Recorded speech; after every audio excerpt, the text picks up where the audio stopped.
The mystery of the sapphire sands. Mathilda stood at the edge of the village, her gaze fixed on the shimmering waters of Lake Aloria. The locals whispered tales of a hidden treasure, a mythical jewel known as the sand sapphire, said to grant its possessor unimaginable power. Yet for Mathilda, the legend was as much a part of her childhood as her father's stories about the betrayals that haunted their family. A strange tension hung in the air as summer rolled in, and with it, the arrival of a traveling exhibition, promising clues to the sand sapphire's whereabouts. Mathilda couldn't resist the pull of her past. She felt the echoes of a long-buried desire stirring within her. She needed to prove her worth and silence the doubts that plagued her, doubts planted by her father before he disappeared without a trace. The exhibition opened with an air of mystery. Among the artifacts lay a cracked mirror said to hold fragments of truth from one's own life. Mathilda approached, her heartbeat quickening not just from anticipation but from a creeping sense of paranoia. What if the truth were more than she could bear?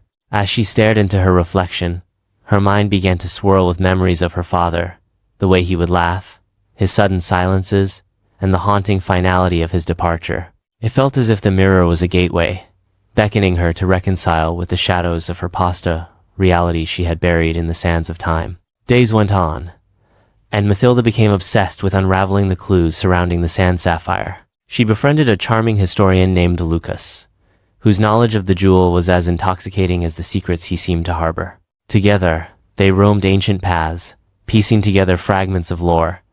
But Mathilda's paranoia deepened, convinced that Lucas had ulterior motives. "The treasure isn't merely a jewel," he said one night by the glimmering lake, his voice whispering through the cool night air like a warning.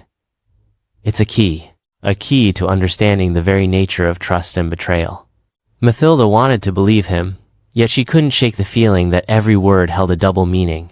Each encounter left her feeling unmoored, as though shadows lingered just behind her eyes. The villagers, once so welcoming, turned cold, their eyes filled with suspicion. One stormy night, a frantic knock reverberated through Mathilda's home. It was Lucas, drenched and panicked. "They're coming for you," he exclaimed. "You've uncovered too much." Mathilda's heart raced. Who was he warning her about? Was it the villagers? The authorities? Or was it something far more sinister? Driven by fear and the need for answers, she followed Lucas into the depths of the nearby woods, where the legend claimed the sand sapphire was buried. Yet what they uncovered was not treasure, but a long-buried Chambera place, filled with remnants of broken promises and shattered relationships. Inside, she found an intricate tapestry, depicting a family line, her own family central among them. The thread of betrayal wove deeply into her lineage. Mathilda's heart sank, realizing each family member had vanished under mysterious circumstances, all linked to the sand sapphire. The weight of revelation crashed down on her. The stories of her father were not just tales of caution, but warnings she had ignored. Then came the twist. Beneath the tapestry lay another mirror, reflecting the darkest corners of her mind.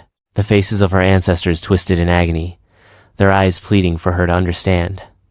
In that moment, Lucas stepped back, his true nature revealing itself. He had been a ghost from her past, a product of her tortured mind, conjured from the depths of her memories. The manipulations, the charm, it was all a creation of her fraught psyche, desperately seeking answers while crafting illusions.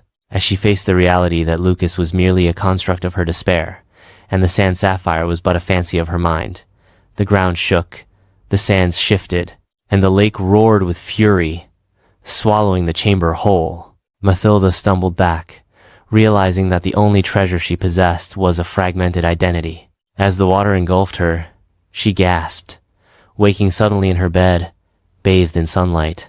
But as she reached for the mirror hung above her dresser, she found not her reflection but that of the lake, turbulent and wild, her own eyes, flickering with the remnants of betrayal, still echoing with the unsolved mystery of the sand sapphire, suggesting that the past may never truly be buried.